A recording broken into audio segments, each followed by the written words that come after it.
Good morning students. आज हम लोग पढ़ने जा रहे हैं क्लास 6 का आपका चैप्टर नंबर 1 कंप्यूटर लैंग्वेजेस।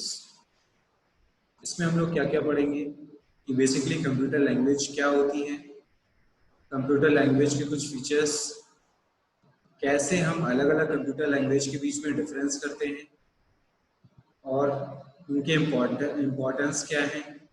साथ ही हम इसमें ये देखेंगे कि जो भी उन कंप्यूटर लैंग्वेजेस को ट्रांसलेट करने के लिए ट्रांसलेटर्स यूज करते हैं उसमें डिफरेंस, यानी आगे आप अभी पढ़ेंगे इंटरप्रेटर एंड कंपाइलर, इसमें हम लोग डिफरेंस देखेंगे।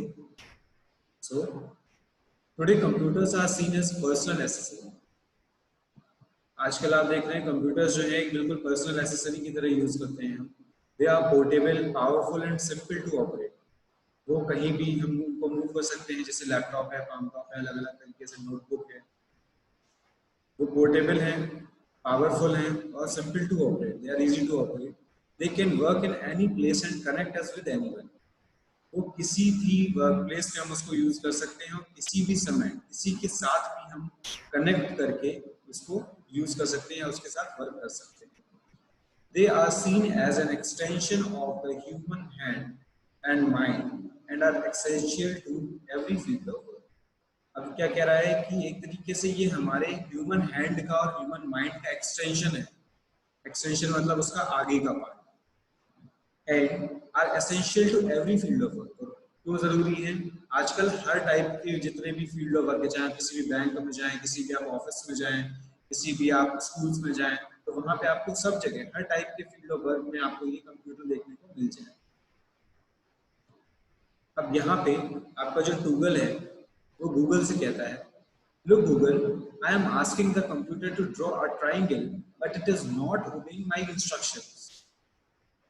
कि देखो गूगल, मैं इस कंप्यूटर से बोल रहा हूँ कि ये ट्राइंगल बनाए, बट ये मेरा इंस्ट्रक्शंस को ओबे नहीं कर रहा है, वो मान नहीं रहा है कि उस ट्राइंगल को बनाए। तो इस पे गूगल कहता है गूगल से कि Google, the computer does not understand our language. Computer जो है वो हमारी भाषा नहीं समझता है। तो इस पे गूगल बोलता है कि Google, then how can we communicate with this machine. तो हम कैसे इस मशीन के साथ कम्युनिकेट करें या कैसे इस कंप्यूटर के साथ कम्युनिकेट करें। तो गूगल इस पे रिप्लाई करता है कि Google, computer has its own language to communicate. Computer की अपनी भाषा होती है जिसमें वो समझता है या बात करता है, कम्युनिकेट करता है। And here we go. तो हम लोग देखते हैं computer languages. Languages are means of communication. हमारी लैंग्वेजेस क्या होती हैं?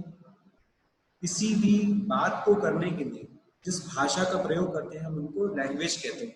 जैसे हम लोग बात करने के लिए इंग्लिश है, हिंदी है, या कोई भी अलग state language, regional language, Spanish, German, कोई भी ऐसी जो लैंग्वेज को कम्युनिकेट करने के लिए यूज करते हैं वो सिंपली हमारी लैंग्वेज कहलाती है।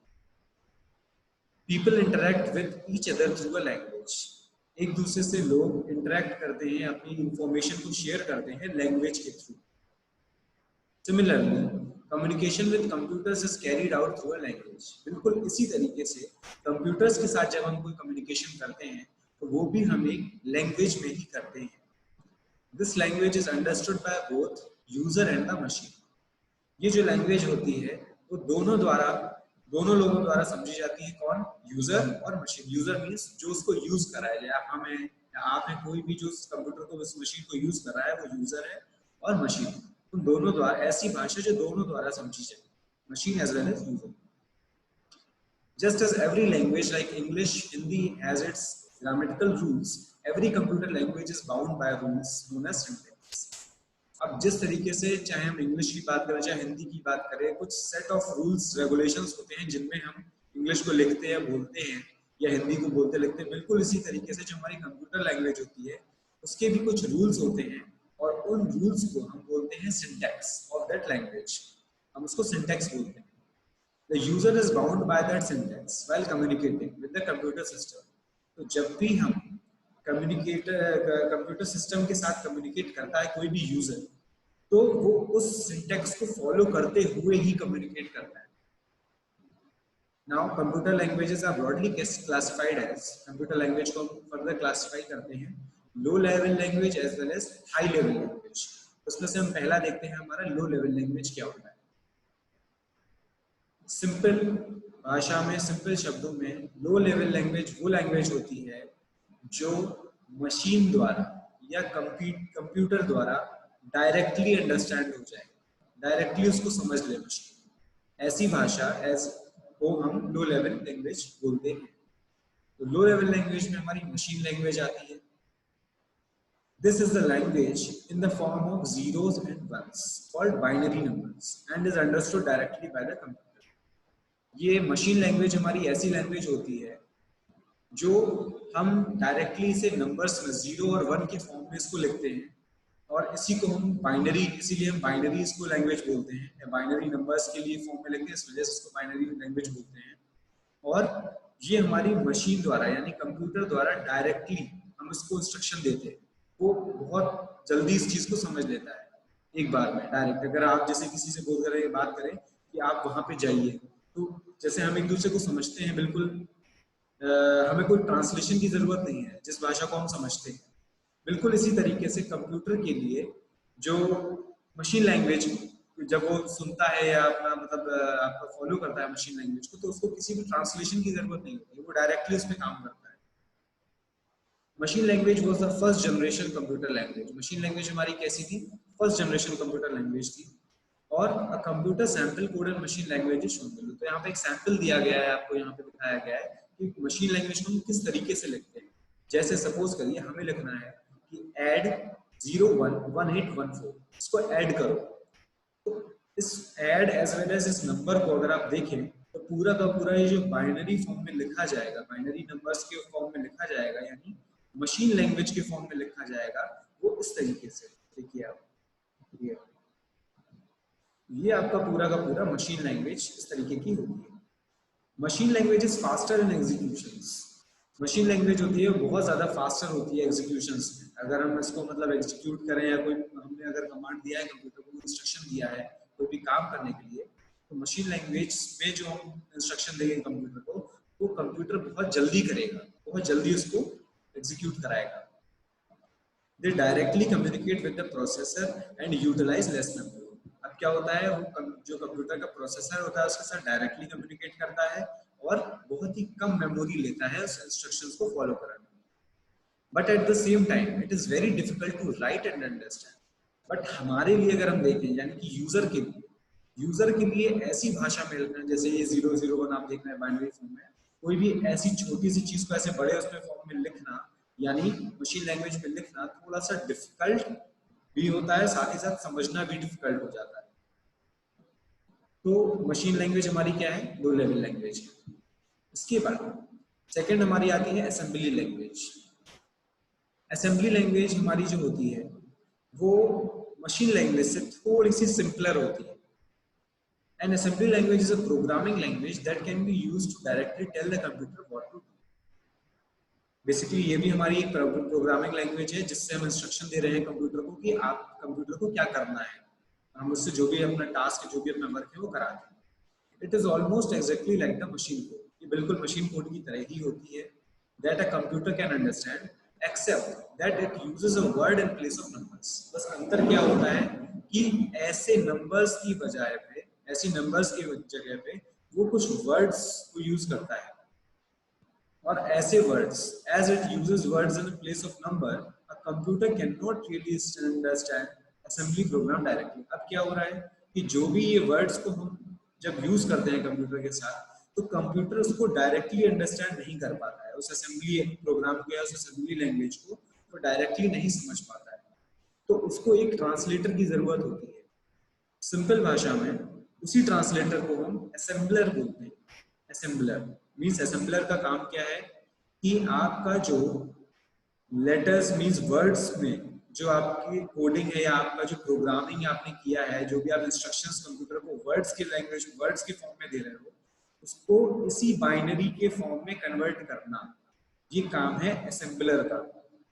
असेंबलर तो यहाँ पे हम देखते हैं, however it can easily change the program into machine code by replacing the words of the program. with the numbers that they stand for, and a program that does this is called an assembler. Means यही बोल रहा है कि आपका जो machine code होता है वो आपका वर्ड्स ऑफ प्रोग्राम से नंबर्स में चेंज होता है किसके द्वारा? असेंबलर द्वारा. Assembly language comprises the second generation of computer language. और असेंबली लैंग्वेज हमारी कैसी है? Second generation of computer language है. और हमारी अगर हम फर्स्ट जनरेशन कंप्यूटर लैंग्वेज कहेंगे तो क्या है? सिंपली हमारी मशीन लैंग्वेज. और असेंबली लैंग्वेज हमारी second generation language. Assembly language is not portable.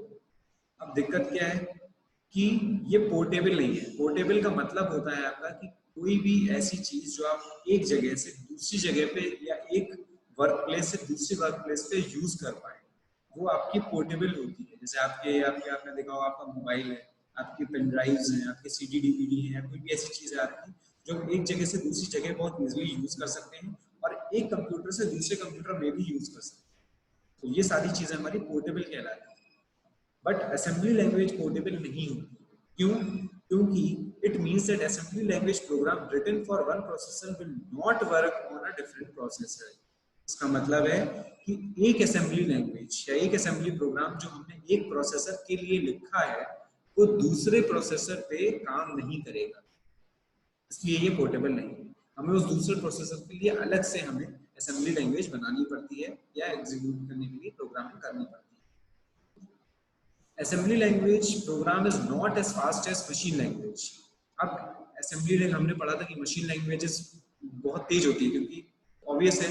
Suppose करिए आप हैं और मैं आपको अगर इंग्लिश नहीं आ रही है, कोई और दूसरी लैंग्वेज जर्मन या स्पेनिश नहीं आ रही है, तो मैं अगर कोई बात उसी लैंग्वेज में बोलूँ, स्पेनिश, जर्मन या किसी भी XYZ लैंग्वेज में जो आपको नहीं आ रही है, तो आपको उसको समझने में टाइम लगेगा या शायद नहीं भी आए समझ में.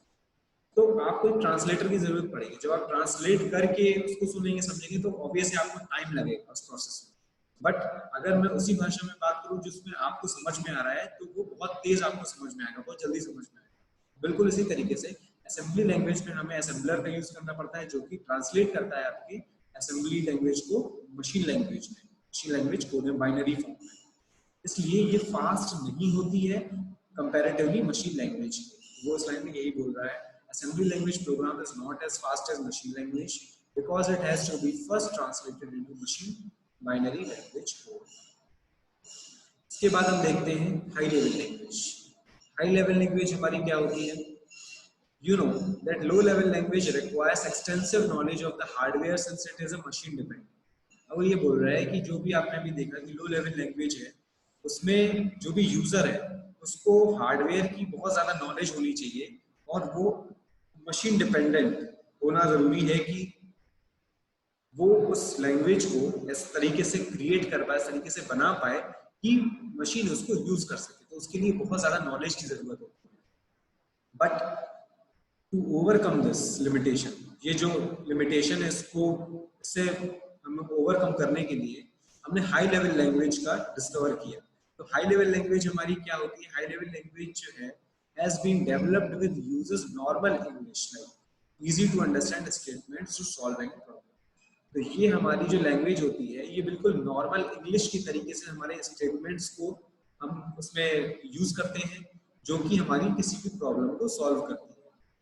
High level language are computer independent and programming becomes quite easy.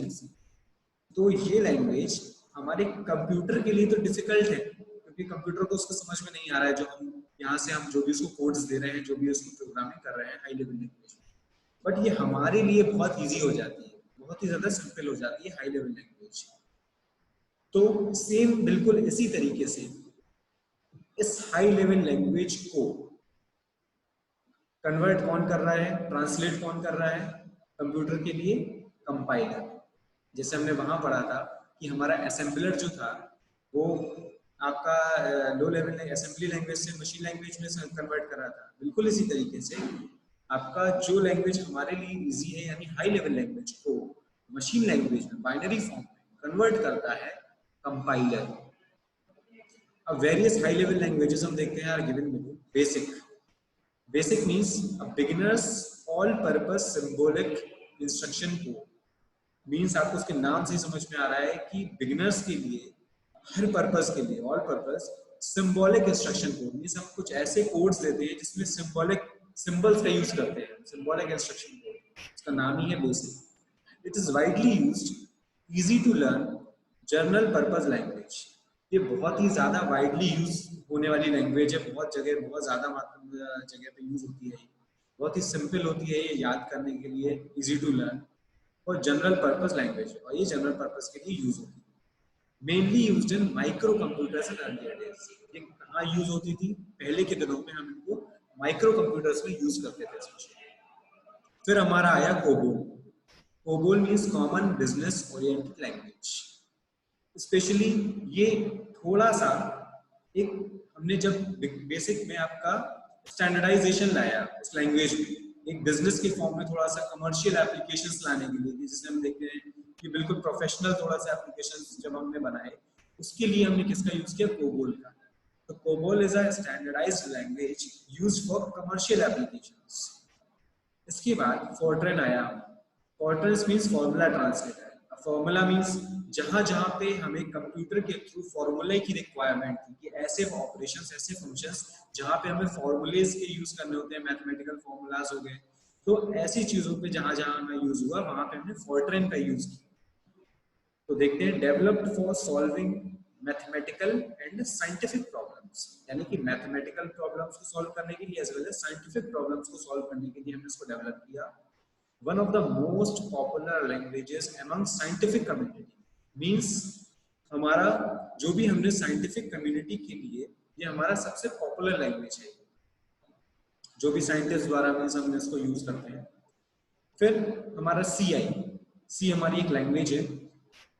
सी हमारी स्ट्रक्चर्ड प्रोग्रामिंग लैंग्वेज थी, use for all purpose, her purpose के लिए हमने उसको यूज किया सी को।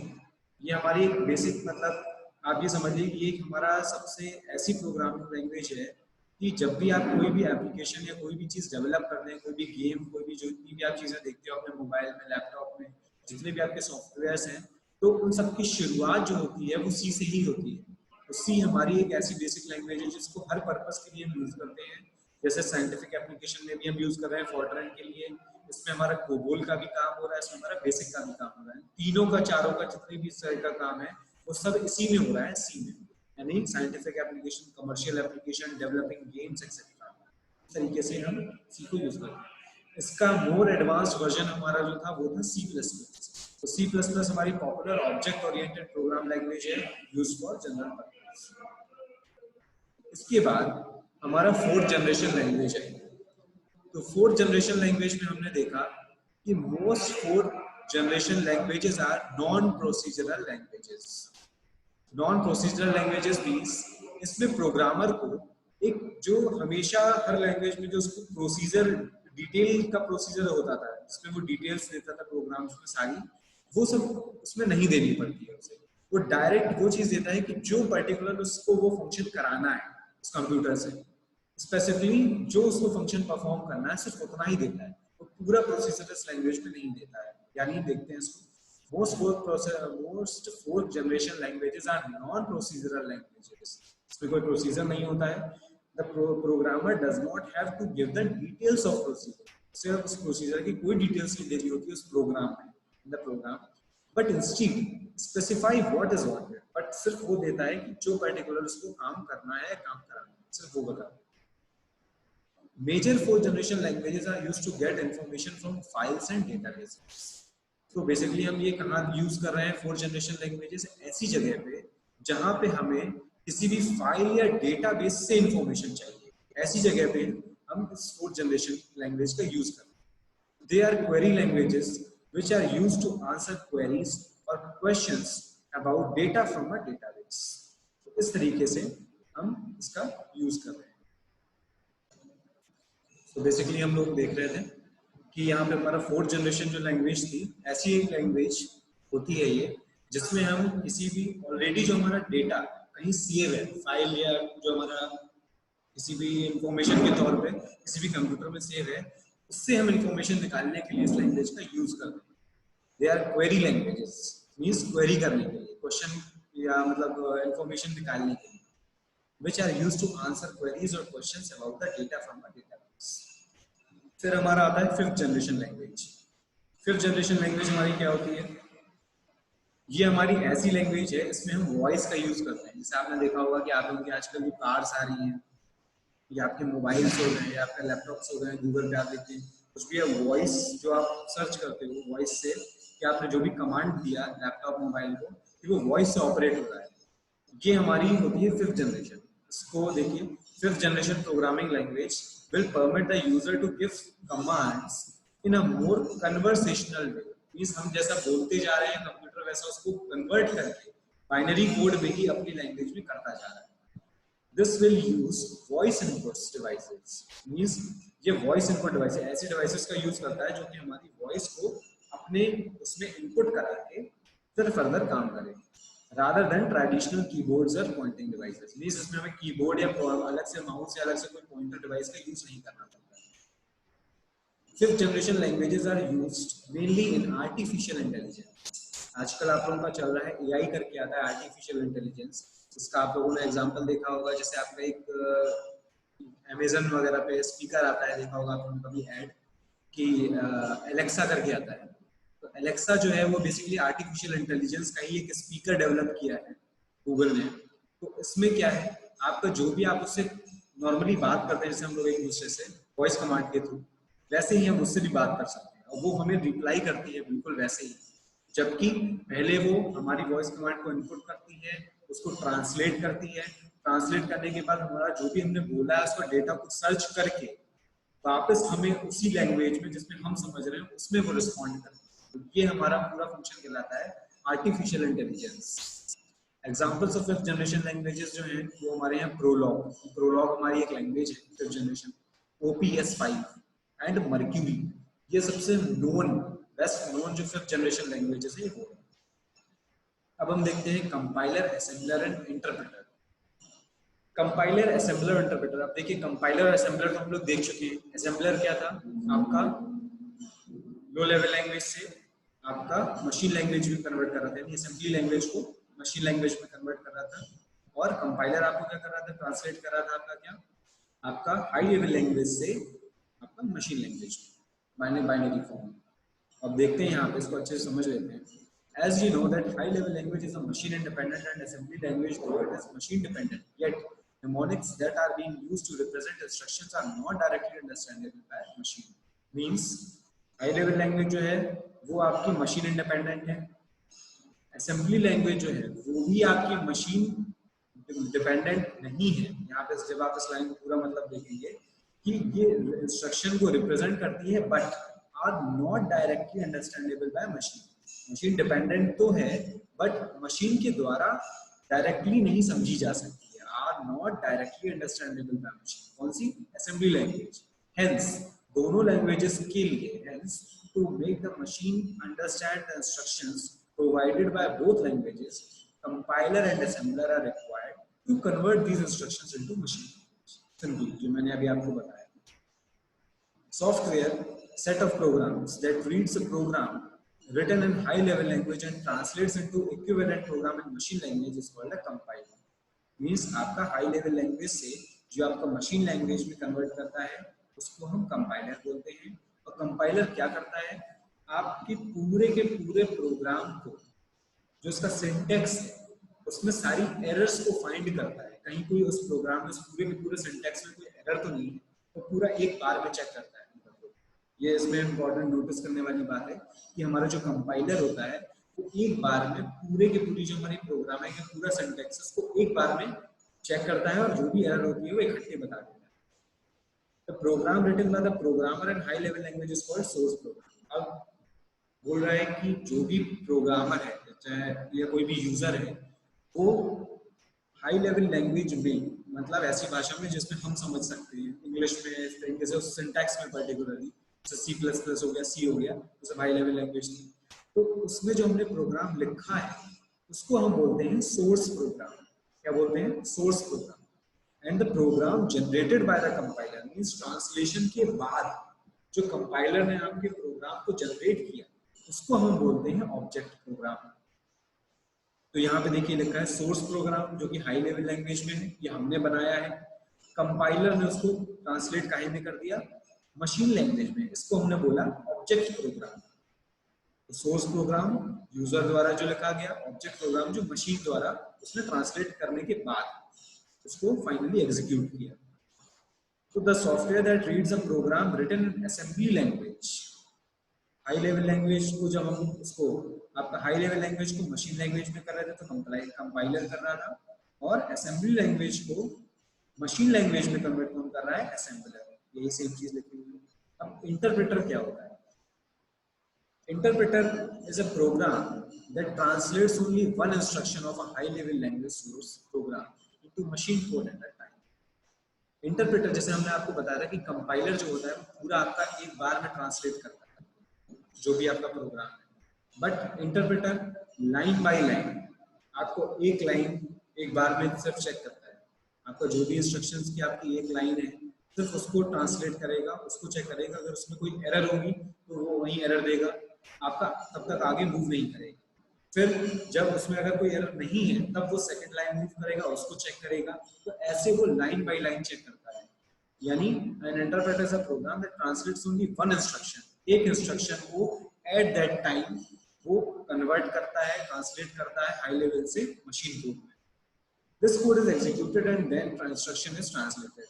फिर वो कोड हमारा एग्जीक्यूट होता है और जो भी हमारा इंस्ट्रक्शन होता है ट्रांसलेट होता है।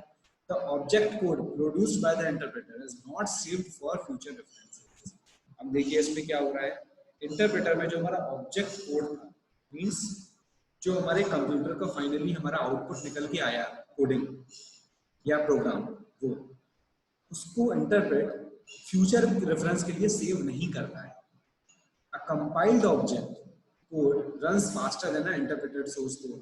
अब सिंपल है, अगर ध्यान से हम समझे क्या कह रहा है कि कंपाइल्ड ऑब्जेक्ट जो कोड होता है, यानी कंपाइलर द्वारा जो कोड ऑब्जेक्ट प्रोग्राम बनाया गया है वो फास्टर होता है, तेज होता है इंटरप्रेटेड सोर्स कोड से, जो भी हम इंटरप्रेट कर रहे हैं उससे। क्यों? ऑब्वियस है, एक बार में वो चेक कर रहा है पूरा प्रोग्राम, और इसमें क्या है आपका लाइन बाय लाइन चेक कर रहा है, तो लाइन बाय लाइन वाले को ज्यादा दिक्कत आएगी, वो ज्यादा टाइम लेगा, और जो एक बार में पूरा चेक कर रहा है वो बहुत फास्ट होगा। तो याद रखिएगा कंपाइलर जो होता है वो इंटरप्रेटर से फास्टर होता है और एक बार में आपका पूरा कोड चेक करता है। Computer is done just once for the entire program, sorry computer नहीं आएगा यहाँ पे कंपाइलेशन आएगा। कंपाइलेशन यहाँ पे आपको करेक्ट कर लीजिएगा इस वर्ड पे, यहाँ पे आपका एरर है, compilation is done just once for the entire program, whereas interpretation is done for each instruction whenever the source program needs to be executed। तो जब भी हम सोर्स प्रोग्राम को एग्जीक्यूट कराते हैं, हमारा कंपाइलर जो होगा वो कंपाइलेशन कैसा करेगा, पूरे प्रोग्राम का एक बार, जबकि इंटरप्रेटर क्या करेगा, इंटरप्रिटेशन करेगा एक एक इंस्ट्रक्शन का, ईच इंस्ट्रक्शन एक एक करके। तो यहाँ पे हम देखते हैं artificial intelligence means it is the simulation of human intelligence processed bye machines. मतलब मशीन्स हमें समझने लगे कुछ इस तरीके से, हम जब सिमुलेशन करते हैं मशीन्स का कि मशीन हमारी भाषा समझने लगे, मशीन हमें हमारी चीज़ों को हमारे द्वारा हमारे कामों को इजीली समझ जाए और हमें उसी चीज़ में हमारी भाषा में रिस्पॉन्ड करने लगे, तब वो एक आर्टिफिशियल इंटेलिजेंस का पार्ट होता है। Mnemonics it is a name assigned to the machine function. Machine function का हम एक नाम असाइन कर देते हैं, उसको हम निमोनिक्स बोलते हैं। Every computer language is bound by rules in the syntax. हम देख चुके हैं कि कोई भी कंप्यूटर लैंग्वेज अभी तक हम लोगों ने जितनी भी देखी, हर एक का अपना सिंटैक्स होता है। उस सिंटैक्स को सिंपली हम क्या बोलते हैं, रूल्स। उनका एक अपना रूल्स होता है जिसको हम सिंटैक्स बोलते हैं। Low level languages are machine dependent while high level language are machine dependent. Low level language जो होती है मशीन डिपेंडेंट होती है, मशीन जो कि उनको बहुत इजीली समझ लेती है। हाई लेवल लैंग्वेज होती है वो मशीन इंडिपेंडेंट होती है, वो मशीन जो होती है उनको नहीं समझ पाती। To understand instructions provided by to assembly language and high level language, compiler and assembler are required to convert these instructions into machine language. तो finally assembly language का assembler machine language में convert करता है, high level language को compiler machine language में convert करता है। यहाँ पे आपकी different types of languages थी। ये आपका chapter complete हो गया है। इसकी exercise आप लोग जरूर कर लीजिएगा, और आपकी इसके जो solutions हैं वो आपको आपके WhatsApp ग्रुप पे आपको प्रोवाइड कर दिए जाएंगे। और that's it for today. Thank you class.